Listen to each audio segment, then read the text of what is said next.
Yesterday, Bell Media announced a 9% layoff and 45 closures of radio stations across the country. They also announced cutbacks to television programs and the back office jobs that make local media happen. This terrifies me because local media matters. It's part of what ties us together as a community, and it also gives a chance for local heroes to shine.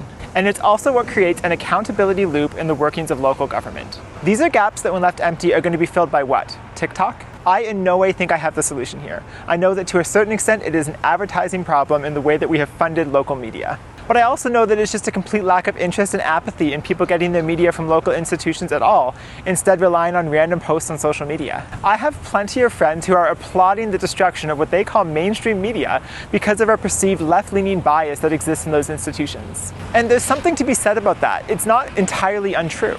But I, for one, fear a future that destroys local media entirely. Because if you think that journalists and editorial teams have done an incomplete job of offering non-biased reporting, I don't see how that improves when we start relying upon TikTokers in their basement, or video bloggers in a parking lot. See, I'm terrified because I started my career in the public sector working closely with municipal councils. And I learned early on that journalists are so key to keeping public accountability at the local level. Most people are not watching councils or school boards closely. It is the local journalists who scour through every single report and publicize things when they go amiss, which, by the way, go amiss all the time. What people seem to miss is that there isn't accountability built into the system. Accountability only comes when people outside the system take the time to look at what's going on and point out that things are not operating the way that they should. I personally believe that citizens in a democratic society have a duty to be informed.